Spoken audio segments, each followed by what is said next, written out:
So this is the house I grew up in, and these old sad numbers just need something new. I think they want to be shiny like a treasure from a sunken pirate wreck. So let's get into it.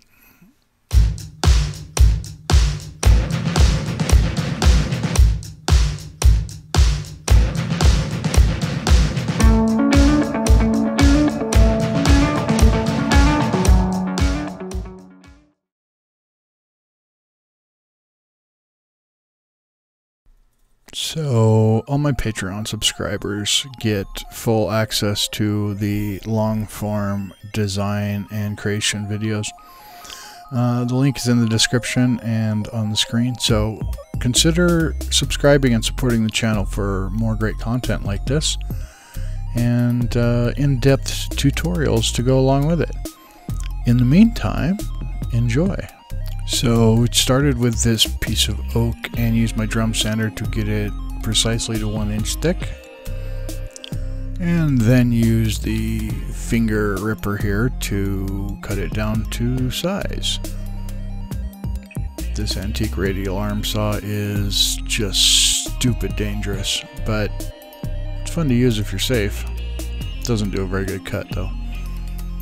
So then I used my long mill to mill out the numbers for the sign. This is the recess that will be hidden in the end, but this is where all the electronics are going to go and the LEDs to make it shiny. I'm using a 1/4 inch down cut end mill to cut this out so that it keeps nice sharp edges all the way around it. And it only took a few minutes. So once those are cleaned out of their pockets, I drilled a hole in the top to hold the solar panel tube. Like that. So later on we'll run the wires down through that.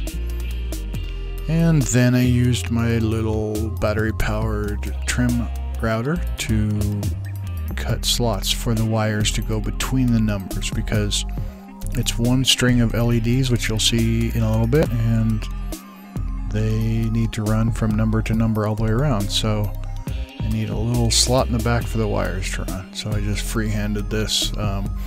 It doesn't have to be pretty, it just has to be a place for wires to go.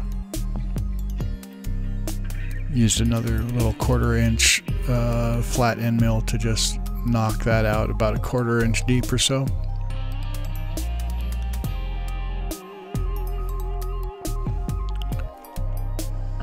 And then from here I lacquered it all up with some outdoor glossy just to get it started finishing while I work on the rest.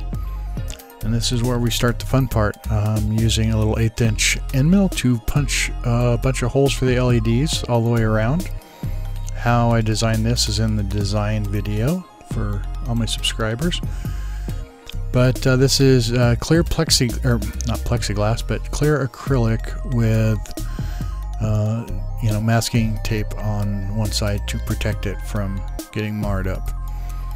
After I cut out the holes for the LED, then I cut out the entire thing. This is designed so that the LEDs will light up this clear piece. And then I cut out the numbers to glue to the top of that. And I start off with a 1/4 inch end mill, and then I trimmed it up with an 1/8 inch end mill to make them a little sharper, make the corners a little tighter. Yeah, and then over to the sander to clean up all the tabs, and then to hand sand to make it pretty. Yeah, let's speed through this, it's boring. Alright, so then I took and spray painted with black outdoor Rust-Oleum paint the top surface. Well, this is actually the in-between surfaces, and I'll show you here in a minute where I went wrong and what not to do on a project like this. So this was an experiment, and I ended up using this paint, but I couldn't do it the way I did originally. So this was sort of a lesson in try it and then redo it once you learn. So you can see how the paint bled and got all dissolved up. That's from that glue, and I'll show you how to glue these later, but I want to show you how not to do it first, and then we'll go into how to do it. That glue decided to dissolve the paint, and I had painted originally the back of those numbers where they glue together. So let me show you what I did and what not to do. So on this first one, I painted the bottom of these numbers that are glued onto the light part, and the glue ate the paint back, kind of like in the illustration. The second one, I painted the top of the numbers so that when I applied the glue, the yellow, it wouldn't touch the paint and they would glue together proper. And the glue I used was this weld-on acrylic welding cement. It is very, very runny, and it's like super thin, like alcohol. So a little drop and it'll just seep in between the two pieces and glue it together. But I'd never used this before, and so I shook it up and got everything ready to pour it into the little applicator that came with it. I read the instructions and it says it's like all a mess, but what it didn't say was how to actually open it. So as you see here, I'm finding out that it's got a tin lid. It says cut this out. Never encountered this before, so the first thing I tried was a can opener. It didn't work. So then I moved on to a pair of scissors, a pair of utility kitchen scissors. Started beating on it, trying to get it to poke through.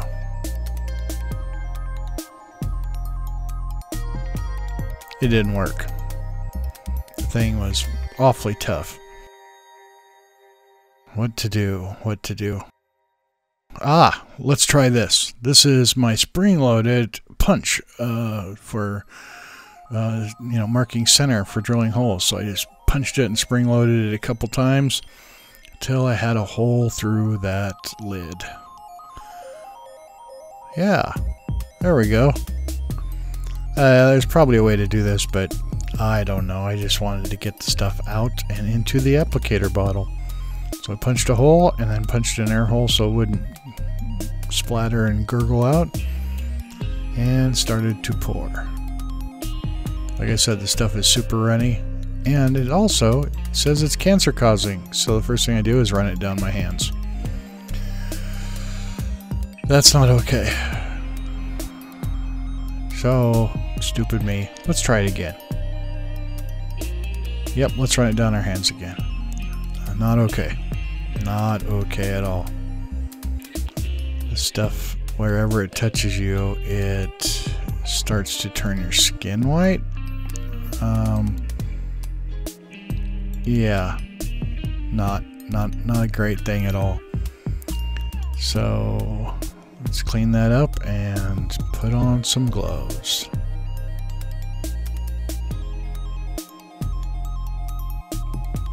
Once I stopped exposing myself to cancer, we were able to get it into the applicator pretty easily with the use of a funnel. Of course, being scared of cancer means I put my hands in the way of what I'm doing. But trust me, I'm pouring that into this applicator. It comes with this applicator that has a nice little needle to get it into the smallest of spaces, which you'll see in a minute. Next up is to put the light up piece on. So as you can see, without the masking on here, this piece is going to attach like this, and the LEDs are in those little holes, lighting up this entire piece of acrylic. You got to start by cleaning it off really, really well, because the next step is to glue my painted pieces to it. Remember, don't make my mistake. and go back and see the part where I painted the top surface and not the bottom surface. The paint is actually directly underneath that blue masking tape, so that when I do this, it doesn't eat the paint between the layers. The trick to this is not getting any of that glue on the painted surface. So for most of it, I kept the blue tape on there as a protective layer until I got them tacked on. So I started by getting them in place to make sure that the blackened acrylic covers up the holes that I cut in the wood, because I don't want to see the holes in the wood. I want it to feel and look like a solid piece of wood underneath there. So I'm lining them up, and then I'll take the acrylic weld and just tack down some key places to get started. So, and you can see how that stuff just runs right into the spaces between them. That's literally like a drop that just squeezes in there. And then with just a little bit of pressure, it only takes a second for that to, well, about 10 seconds for that to start to cure enough that you don't have to worry about it being bumped. And then I speed through and clean pieces and glue them down.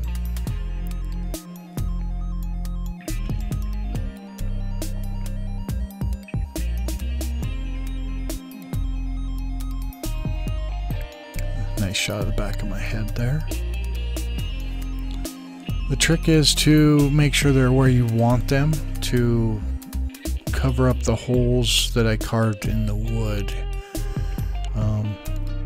Like I said, they don't want to see any of the LEDs or electronics through the clear acrylic. I want the clear acrylic to distribute the light outward from the letters, from the numbers. So here's where I took that little stem that holds the solar panel, and I drilled a little hole in the back of it so that I can run the wire down into the tube and into the guts of the sign. I didn't want to have another hole for the wire, and I thought, well, this is the best way to do that. And it worked really good. That's really soft plastic, otherwise I wouldn't risk holding a device into a drill press like this. But soft plastic and a very small bit, the odds of it grabbing and doing something squirrely are pretty slim, but do that at your own risk. So I string every bit of my LED string through the little hole and end up with a big old mess on the floor that needs to be untangled. I don't know of a better way to do this, but there we go. Alright, so this is the long, tedious part of the project. I first tacked with some hot glue the pieces to the board. Now the clear piece is between the wood and the black pieces, and then I string the lights through the hole that I drilled earlier, and I start putting the LEDs one by one into all those tiny little holes, and I just make my way around, hot gluing them into each and every hole. This honestly took a bit of time, because if I didn't let that glue dry between, or cool I guess, if I didn't let the hot glue cool, they would pull out because the wires have a little bit of tension on them, so I had to hold them down for a second while the hot glue cured. And you can see kind of how it's going now. And this is just a whole lot of tedious gluing each and every one in. It's something to sit down and listen to a podcast or an audiobook, or if you have a tablet or a TV nearby, to watch some of my other videos maybe. Yeah, that'd be a good idea. I don't watch my other videos. I've already seen them. But as you can see, this is just we're actually getting close to having this finished up at this point. It's a matter of just getting all these LEDs stuffed in their little homes. So enjoy. This is more boring than watching me sand, so let's fast forward through this already sped up time lapse to get to the good stuff, which is right about, well, I guess it's still coming up. It's still a couple more to go. One more. I almost, finally, the last one. We're done. Whew. Boy, it was a long 2 hours. Stuff the wires in, put some tape across the holes, and now we can see it. Yay! Alright, so here's what she looks like. And as you can see the numbers really good in the light, and then once the lights go off, it's Shiny like a treasure from a sunken pirate wreck. Oh, I really wish that would stop happening. Alright. It is very shiny though. It looks really good in the dark and has this kind of click to it. And nobody will miss your address when they're trying to deliver your food on that date night. Or if you call the cops, they'll be able to locate you pretty quick and save your butt. And in the daylight, it also is very, very visible. So here I am installing it at my house, and now my numbers are, don't do it. Yes, we know they're shiny. Don't. All right. So yeah, this is what the updated numbers look like, and they can be seen from the road, day or night. There we go. So at night, they definitely stand out back there in that little dark cubby that is my front door. And you can see them clear from the street, which is quite a ways away. They are definitely Shiny like a treasure from a sunken pirate wreck. That's it. I give up. Like and subscribe. See you next week.